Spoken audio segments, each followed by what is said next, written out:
I don't know how you feel about yours, but mine are very important to me.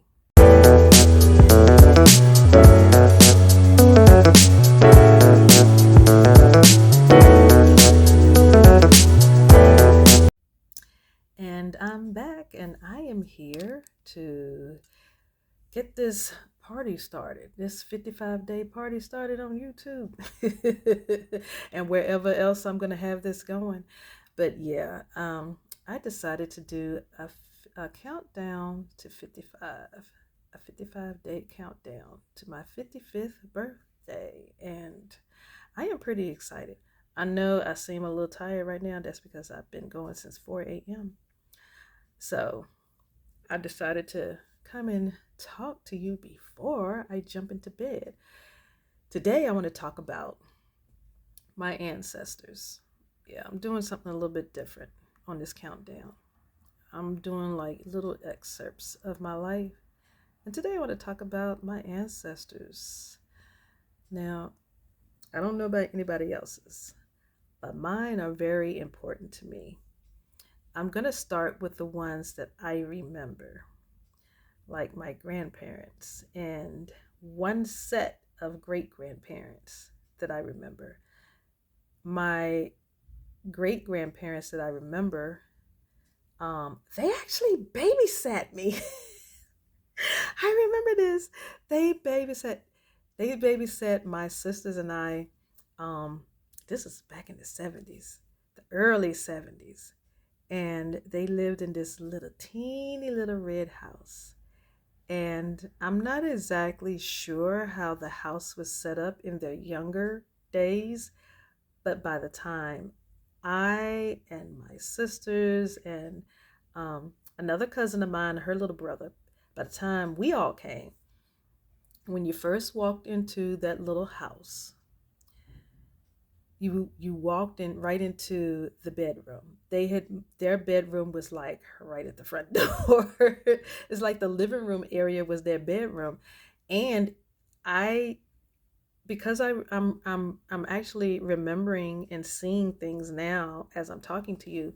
I remember there being a wood stove right there, and because they were of such high age, their blood was probably thin, so it probably made sense for them to have their bedroom in the living room where the little chute thing was for the wood stove to fit. You know, the pipe that comes from the stove itself and goes into the wall. A lot of homes where I grew up, they had that. Even the ones that we had one in the kitchen and in the bedroom that my sisters and I lived in. But daddy it was closed off, and daddy didn't open it up because um they had what do you call that thing, heat pump. It wasn't really a heat pump, it was, what was it, a furnace, because you had to go downstairs to the basement and light the pallet. It was a furnace. So yeah, so that's the reason why it was closed off. And so the thing in our house, I know I'm doing a sidebar, y'all know how granny is. um my sisters and I used to pretend that we were bus drivers, or we were truckers, because my dad, he was a trucker. So that was life, that was normal to us. So we pretended like we were truckers, although we were girls. We pretended we were truckers, and sometimes we pretended we drove a school bus. And so in my great grandparents' house, Grandpa Dillard and Grandma Winnie, that were their names. Um, I remember them babysitting us, and they were in their right minds. Oh my goodness, I remember them being in their right minds. Well, duh, that's the reason why they were babysitting us.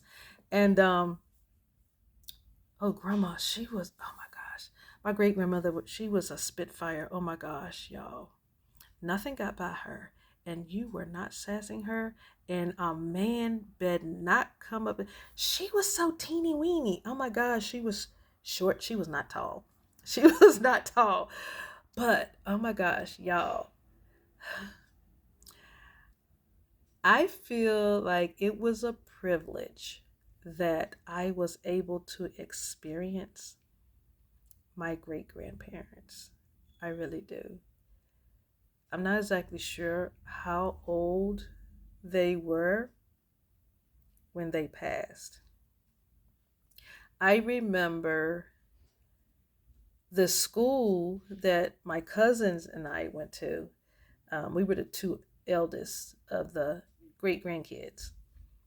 And I remember the house that they lived in was two doors down from the elementary school that we used to walk to.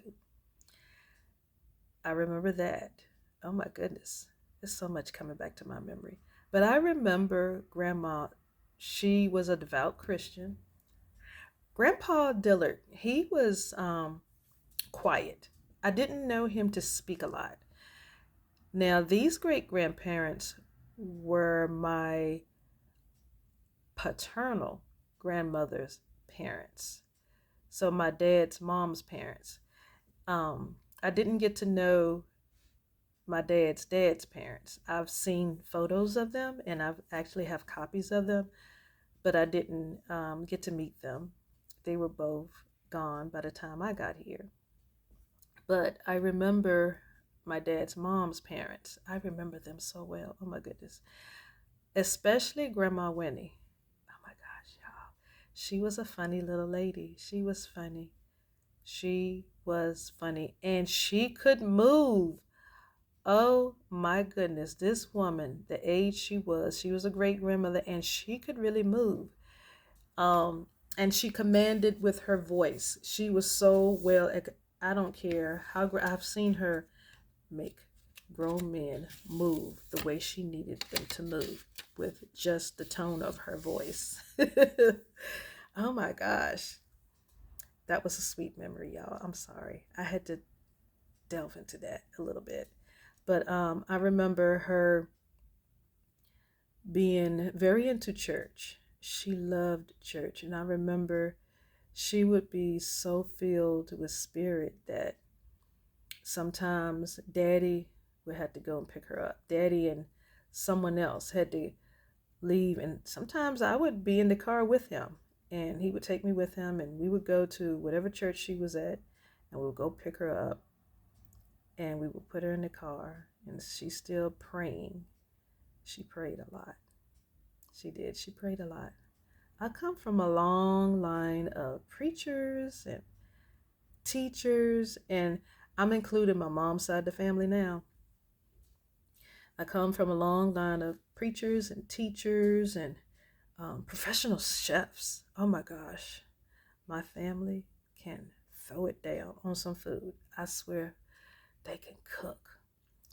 Both my parents. Oh my goodness. A lot of people say they have no idea why I am not over 500 pounds. I'm so grateful I am not, but I love to eat. Just because I lost weight does not mean I do not like to eat. I still enjoy food. I eat every chance I get. But I exercise to meet that demand also. I don't just eat. Yeah, I exercise, I move to meet that demand because that's something I'm not going to give up. I'm never going to give up eating. I'm just not. I'll do it a little bit more healthier. What I do now is instead of trying to eat up so much at one time, I'll eat a plate now, and then an hour and a half to 2 hours later, I'll eat another plate. And that's how I do it throughout the day. And my metabolism works out better that way too. So that's how I was able to lose weight by just that change right there. That's all I needed to do was instead of eating 2 or 3 plates, I just ate one plate every hour and a half to 2 hours. That's all I did. That's all I did. Now what I remember of my dad's brothers and sisters, it was my dad. He had one sister and she had a twin brother. They were the babies. But there were two more boys in between them. So it was 5 of them. And my mom, there were 6 of them, 2 girls, 4 boys. Yeah. My mom, out of that sibling, those siblings, there's only one that's an ancestor now. And he was a professional boxer. He was also a chef. He was also in the army. And he was a very interesting person. He was a fun person. He was about family. He had his way about how he was family, but he was about family. And I remember growing up, he lived in DC, and I remember we used to go up there sometimes to spend time with family because we have a lot of family in DC and Maryland. And he would always come every time he found out we were there or we were up on our way up there. Y'all can tell I'm tired. He would always come and get my sisters and I, take us out to eat, go to the movies, while Mama just went to one of her meetings or visiting other family members. He was like, I want to see my girls. So yeah, bless his heart. He's gone now. But yeah, he was the fun uncle. He was one of the fun uncles. The baby, her youngest one, he's still living. He was the most fun uncle. Oh my goodness. That man, every time he come in the yard, we were ready to play. But he was so young at heart too. He would just get out there and just do any and everything with us. He would even get on the bikes and the tricycles and everything with us. And yeah, it was a lot of fun. It was a lot of fun. I come from a long line of singers. A long line of singers. And whatever I'm saying about one side of the family, it's the same for the other side. It's ironic how that happened. But hold on.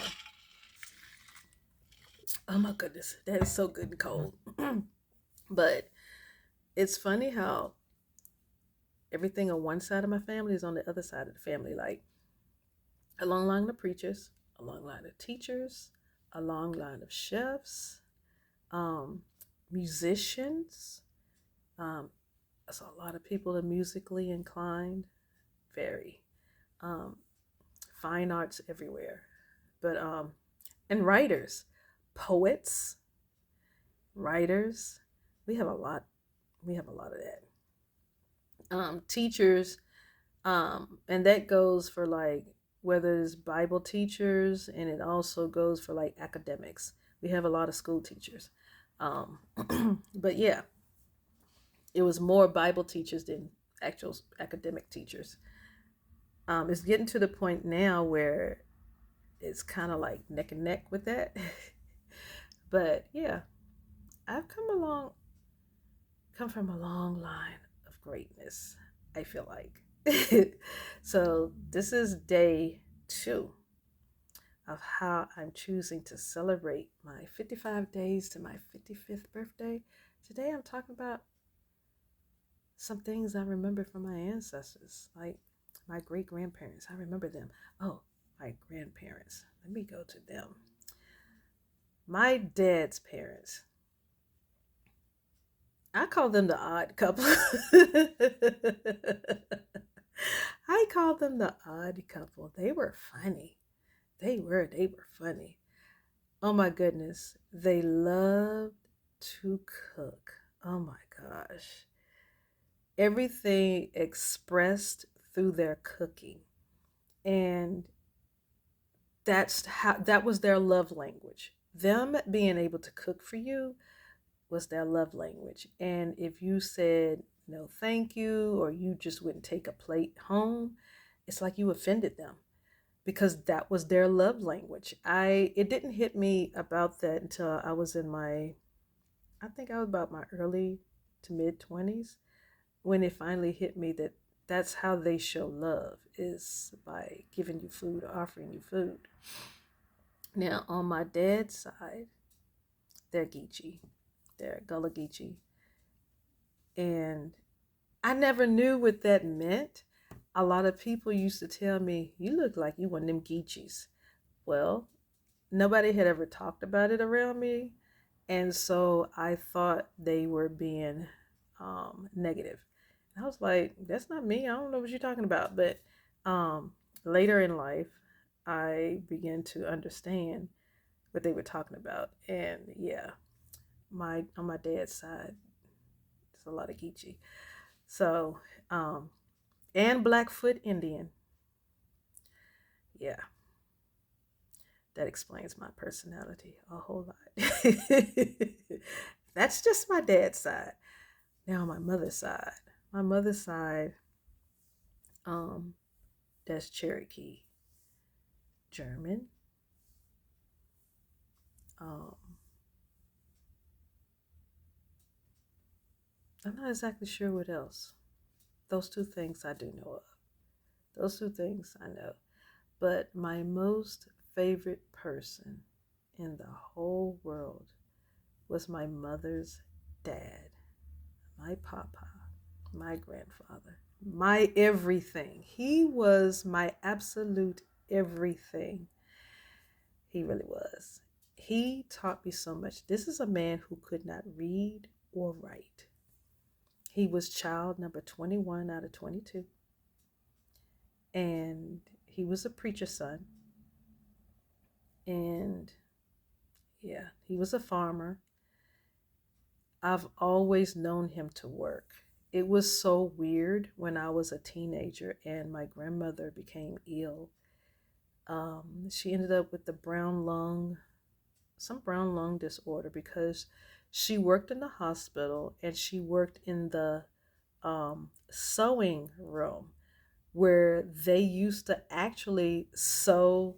Okay, so like your sheets and your blankets and everything, to help to have them mended, they used to send them to the sewing room to have them mended instead of buying a lot of new sheets and blankets and towels and washcloths and stuff.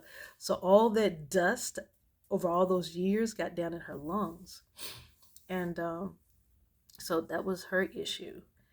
And she had breathing problems when she left, but she was happy.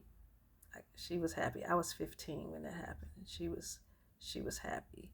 And then my grandfather, he transitioned 10 years after, like a whole 10 years after that. I was 25. I'll never forget it. But he was my whole world. That one man, he could lecture about anything, and you swore up and down he was a scholar because he had so much to say about any subject. I can go to him about absolutely anything, and everything made sense. And when later on in life, when I used to look up some of the stuff that he would talk about, he knew what he was talking about. This man was not dumb. He could not read, he could not write, but he knew what he knew. But yeah, I miss them. I miss all of them. I miss my dad. I wish my dad was here in the flesh for my 55th birthday because I would make my demands. Yes, I said demands on what I want him to cook for my birthday. For my birthday, and he would do it. He would do that and some because I wanted my dad to cook. And yeah, I miss him. He was my eating partner. We would have our father-daughter dates at different restaurants in town. He would always want, well, when's your next day off? And I'll say it's such and such date. So I used to work for the state of Virginia, and the way my schedule ran, I was off. I even worked the weekends, and I was off every third weekend. And then the week before my weekend off, I would have 2 days in the middle of the week off. Sometimes it was Tuesday and Wednesday. Most of the time it was Wednesday and Thursday. But on Wednesday, we would always meet at this seafood restaurant. It's more like a mom and pop chain. And we used to go there because he loved his scallops. And I love seafood too. So we used to go there a lot. And then there's this diner, this not too far from where I live now that we used to go, and we used to eat greasy. We used to call it the greasy spoon. If you down south, you know what I mean. Um, we used to go there all the time for a lot of our father daughter dates. But yeah, I miss doing that. Yeah, my dad, he was a trip. Loved to eat. Oh my gosh. I have never seen somebody where they were never ready to eat. Ever. And the thing is, when he transitioned, it seemed like automatically that same switch turned on for me and my three sisters. It's like, where did this come from? It's like we inherited my daddy's gut. And so, yeah, so I miss him. He was very athletic. He was also a preacher. He was, oh my gosh, this man, he was such a good Bible teacher that, no lie, I watched preachers, pastors, and deacons not show up at their own Sunday school to come hear my daddy when it was his turn to teach Sunday school, and then they would leave and go to their service. Yeah, that's how good he was with that. And I remember him sitting in a chair, and he was always leaning with his Bible.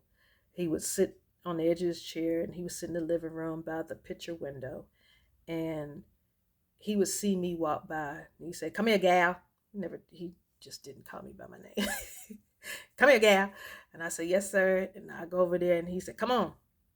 And he would put me between his legs, and he would have me to read. He said, "Read from here to here." And I said, "Yes, sir." And I'll start reading, and I would read, and then he would go. He said, "Now go back to this verse," and I'll just read that one verse. He said, "What that mean to you? What do you think it means?" And I'm like, "I don't know, Daddy." He said, just say whatever comes to your head." He was the one who taught me how to be intuitive with whatever I was reading. And that is a skill that I'm so glad he taught me. Thank you, Daddy. I am so glad that he taught me that.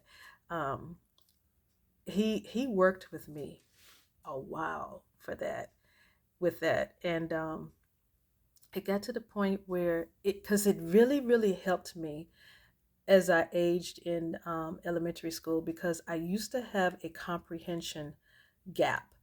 My reading level in the third grade, this is no lie, my mom still has a report.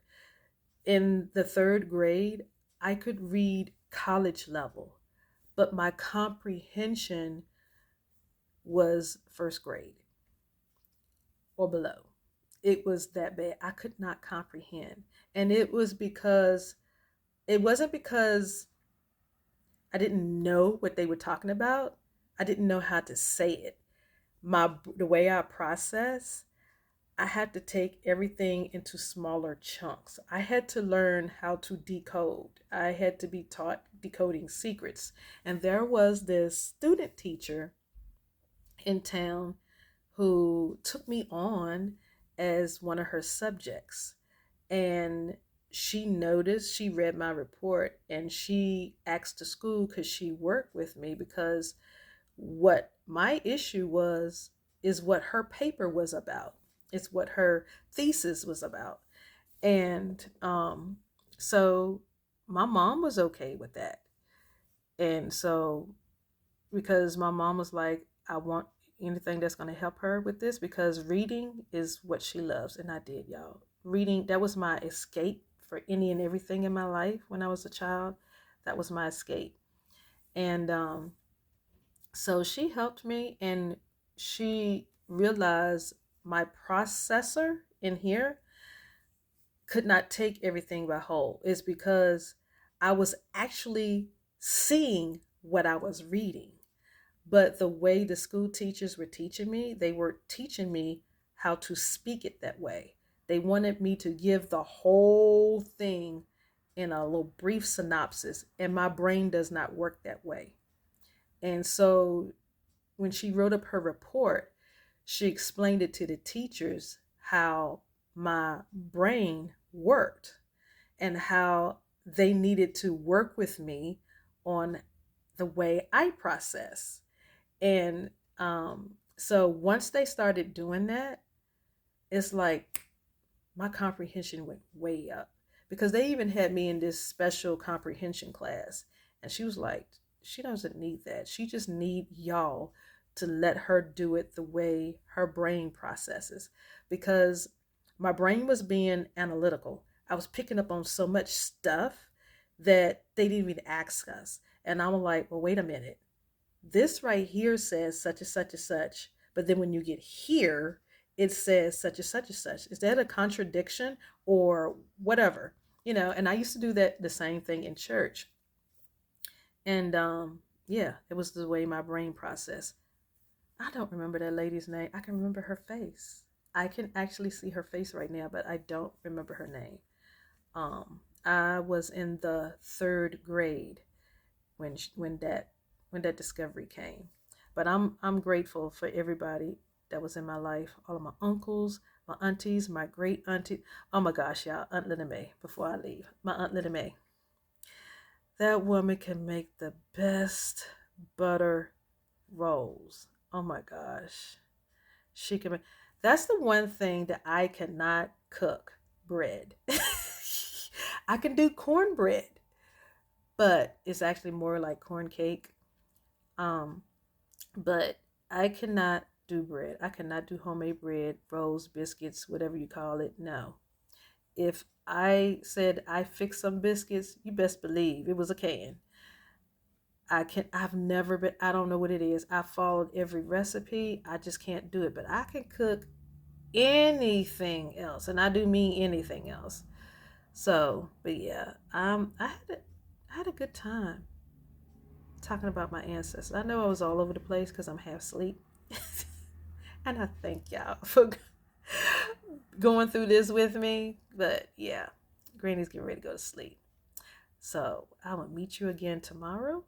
Talk to you later.